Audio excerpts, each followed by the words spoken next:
You ask Tiger to solve. This deals with linear equations with one unknown. The final result is x equals -54. Let's solve it step by step. Group all x terms on the left side of the equation. Add x to both sides. Group like terms. Simplify the arithmetic. Group like terms. Simplify the arithmetic.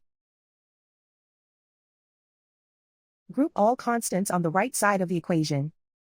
Subtract 14 from both sides. Simplify the arithmetic.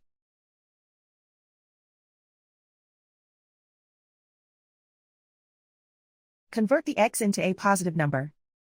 Multiply both sides by -1. Remove the ones. Simplify the arithmetic. And so the final result is x equals -54.